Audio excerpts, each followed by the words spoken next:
Hello everyone, मैं पवन sir एक बार फिर आप सबका स्वागत करता हूं अपने YouTube channel Pawan sir commerce and English classes में।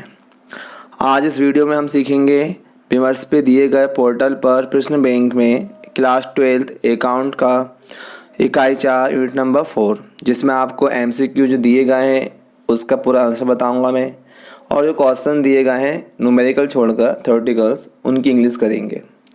तो इस वीडियो को आप लास्ट तक देखें ताकि आपको सारे आंसर्स प्रॉपरली मालूम चल जाएं, और जो इंग्लिश मीडियम में हैं वो उसको स्क्रीन से चाहे स्क्रीनशॉट ले लें या अगर चाहें तो वो अपनी कॉपी के अंदर नोट कर सकते हैं। तो आए, समय ख़राब ना करें और पढ़ाई पे ध्यान। तो आइए आगे बढ़ते हैं, स्टार्ट करते हैं। तो हमारे पास हिंदी में पहले विकल्प हैं और इंग्लिश में चूज़ द करेक्ट ऑप्शन है। पहला विकल्प है वसूली खाता किसे कहते हैं, क्या है? तो इसका आंसर है बा, नाम मात्र का खाता। ये हिंदी में हुआ। ऐसे हम आगे बढ़ेंगे तो इंग्लिश में दिया हुआ है पहला रियलाइजेशन अकाउंट इज अ, तो answer is that B, a nominal account. ये हमारा पहला विकल्प होगा हिंदी इंग्लिश में। फिर हम आगे बढ़ते हैं, दूसरा दिया है हिंदी में फर्म के विघटन पर उसकी संपत्ति और दायित्व स्थानांतरित किए जाते हैं, यानी कि ट्रांसफ़र किए जाते हैं। कहाँ पर? तो इसका आंसर है द वसूली खाते में। अब हिंदी के बाद इंग्लिश में देखते हैं हम। Second, on dissolution of the firm its assets and liabilities are transfer to, answer is that D, realization account. हमारे पास सेकंड वाला दोनों लैंग्वेज में हो गया। थर्ड दिया हुआ हिंदी में है फर्म के विघटन पर लाभ हानि खाते का शेष स्थानांतरित यानी ट्रांसफ़र करते हैं। कहाँ? तो इसका आंसर है आ, साझेदारों के पूंजी खाते में। इंग्लिश में दिया है the balance of profit and loss account of the firm under dissolution is transfer to, answer is that A, partners capital account. Fourth वाला दिया हिंदी में है ऐसी फर्म के विघटन पर बैंक अधिविकर्ष यानी कि बैंक ओवरड्राफ्ट खाता अंतरित यानी कि ट्रांसफ़र किया जाता है किसमें? आंसर इसका है बा, वसूली खाते में। फोर्थ वाला इंग्लिश में दिया है at the time of dissolution the bank overdraft account is transfer to, answer B, realization account. तो ये यहाँ पर हमारे विकल्प जो दिए गए थे ऑब्जेक्टिव वो हो गए हैं। अब आगे बढ़ेंगे तो क्वेश्चन नंबर हमारे पास अगला जो है वो है रिक्त स्थानों की पूर्ति कीजिए, यानी फिल इन द ब्लैंक्स। यहाँ पर हमारे पास जो फिल इन द ब्लैंक्स यानी खाली स्थान दिए गए 4 हैं, एक एक करके पढ़ते हैं और उनके आंसर्स को हम नोट करते हैं। हिंदी में पहला विघटन पर फर्म की संपत्तियाँ उनके खालिस्तान मूल्य पर वसूली खाते में अंतरित की जाती हैं। तो किस मूल्य पर? आंसर है पुस्तक मूल्य पर। इंग्लिश में on dissolution the assets of the firm are transferred to realization account at their fill in the blanks, answer आएगा बुक वैल्यू।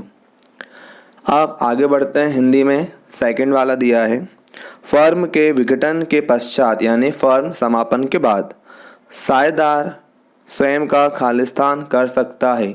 क्या कर सकता है? जब फर्म का समापन हो जाएगा तो साझेदार खुद अपना व्यापार यानी कि उसका बिजनेस चालू कर सकता है, आंसर है व्यापार। दूसरा इंग्लिश में after dissolution of the firm partner can transact their own fill in the blanks, answer is business. ऐसे आगे बढ़ेंगे हम। थर्ड वाला दिया हिंदी में है फर्म के समापन पर खालिस्तान का समापन भी हो जाता है। जब फर्म का समापन हो जाएगा तो समापन किसका होगा साथ साथ? आंसर है साझेदारी का, यानी कि साझेदारी। ये हिंदी हुआ। इंग्लिश में on dissolution of the firm fill in the blanks is dissolve, answer is that partnership. चौथा दिया हिंदी में है सभी साझेदारों का दिवालिया होना यानी कंगाल बर्बाद हो जाना। सभी साझेदारों का फर्म का कौन सा समापन कहलाता है? तो आंसर है अनिवार्य समापन। इंग्लिश में insolvency of all partner is fill in the blanks dissolution of the firm, इसका आंसर आएगा कंपलसरी। तो यहाँ पर हमारे पास दिए गए जो खालिस्तान थे वो भी पूरे कंप्लीट होगा फिल इन द ब्लैंक्स। ऐसे हम आगे बढ़ेंगे तो हमारे पास इसमें MCQ में एक और है, एक शब्द या वाक्य में उत्तर दीजिए, give the answer in one word और सेंटेंस। इसमें दिए गए हैं फॉर।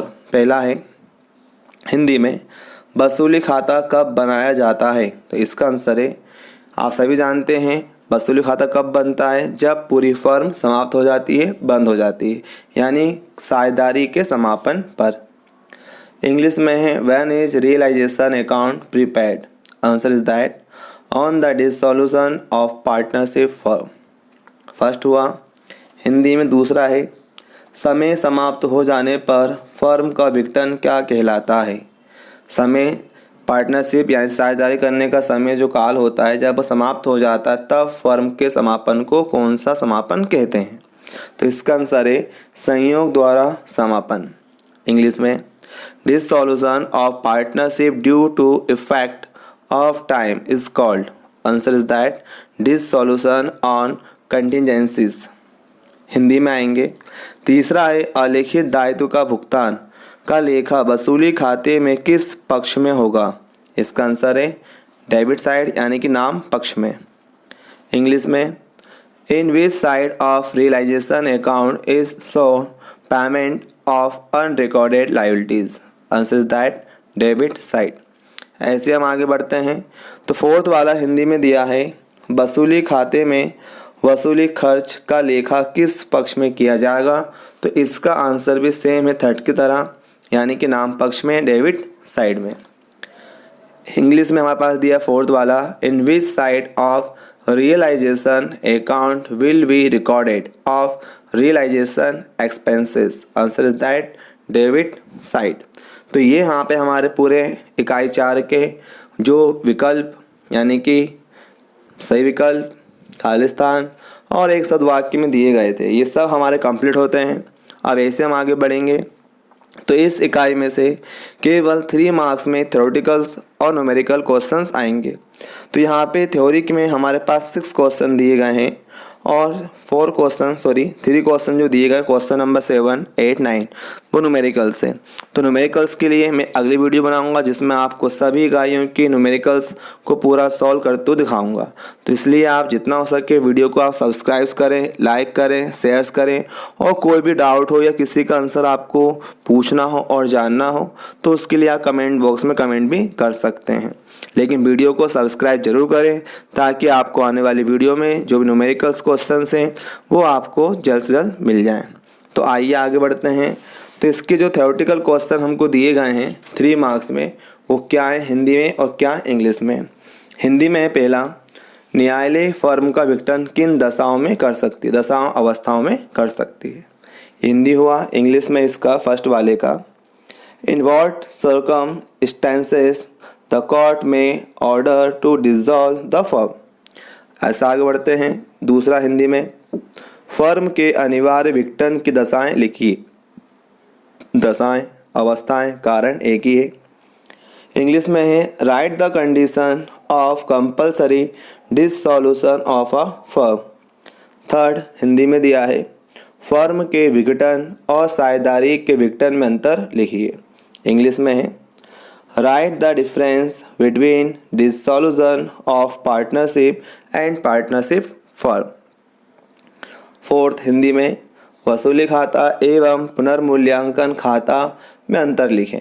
तो इसका आंसर है इसका इंग्लिश में ट्रांसलेशन है write the difference between revaluation account and realization account. ऐसे आगे बढ़ते हैं। क्वेश्चन नंबर 5 हिंदी में है वसूली खाता किस प्रकार तैयार किया जाता है। उसका इंग्लिश से मेरे पास how is prepared realisation account. फिर आगे बढ़ते हैं। क्वेश्चन नंबर 6 हिंदी में दिया है फर्म के विघटन के कारण लिखिए। इसका इंग्लिश है write the causes of dissolution of firm. तो इस में हमने आपको इनका 3 मार्क्स वाले क्वेश्चंस की हिंदी की इंग्लिश कंप्लीट कर दी है।